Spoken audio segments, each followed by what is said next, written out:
হোসেন রাদিয়াল্লাহু তাআলা আনহু উনি একবার বসা ছিলেন একটা মজলিসে কি ওনার ঘরে মেহমান আসছিল। তো মেহমান আসার পরে যে ওনার দাসীকে উনি বলছিলেন যে ঘরের মধ্যে কি আছে, মেহমানদেরকে কিছু মেহমানদারি করাইতে হবে। তো ঘরের মধ্যে কিছু ঝোল ছিল, তো রুটি দিয়ে আর ঝোলটাকে গরম করছে। গরম করে নিয়ে আসার সময় দাসীর হাত থেকে মুচকি ওই গরম ঝোলটা পড়ে গেছে। কি করছে? পড়ে গেছে। পড়ে যাওয়ার পরে এখন হোসেন রাদিয়াল্লাহু তাআলা আনহুর রাগ গোসা এসে গেছে। কি মেহমানকে নিয়ে বসলাম, মেহমানদারি করাবো, এখন তুমি এই জিনিসটা নিয়ে আসছো, হঠাৎ করে তুমি এটা ফালাই দিছো, তাহলে এখন মেহমানদারি কিভাবে করাবো? হঠাৎ তখনই হোসেন রাদিয়াল্লাহু তাআলা কি হয়েছে? রাগ আসলো। রাগ যখন এসে গেল তখনই সাথে সাথে ওই দাসী চিন্তা করলো যে ওনাকে কিভাবে ওনার রাগকে নিয়ন্ত্রণ করা যায়।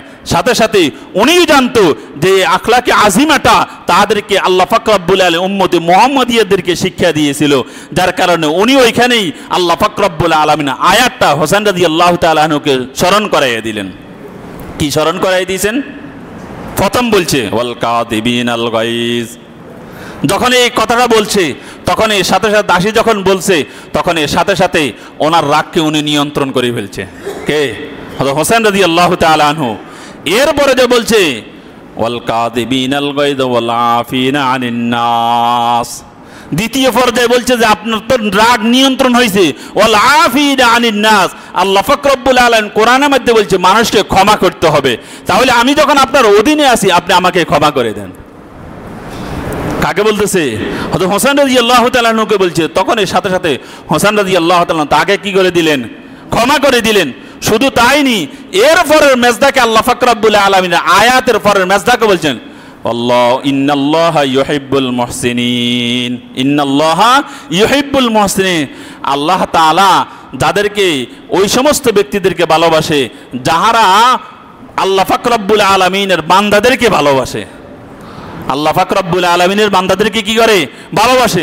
যখন তৃতীয় যখন এই আয়াতের অংশটা যখন বলছে তখন এর সাথে সাথে হোসেন রাদিয়াল্লাহু তাআলা আনহু তার দাসীকে কি করে দিলেন? আজাদ করে দিলেন, মুক্ত কি করে দিলেন। যাই হোক, এই যে কথাগুলো বললাম, এই কথাগুলো কেন বলছি?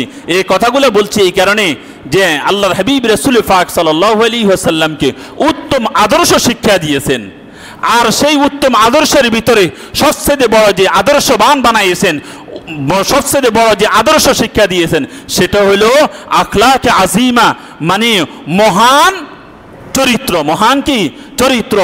যেই যার উপরে আর চরিত্র হইতে পারে না, যার উপরে আর কি হইতে পারে না? চরিত্র হইতে পারে না। সেই চরিত্র আল্লাহর হাবিব রাসূল পাক সাল্লাল্লাহু আলাইহি ওয়াসাল্লামকে আল্লাহ পাক রব্বুল আলামিন শিক্ষা দিয়েছেন। তাহলে যদি ওই চরিত্রবান আমরা যদি হইতে পারি তাহলে কাল কিয়ামতের ময়দানে আল্লাহর হাবিব রাসূল পাক সাল্লাল্লাহু আলাইহি ওয়াসাল্লামের সুপারিশ আমরা কি পাবো?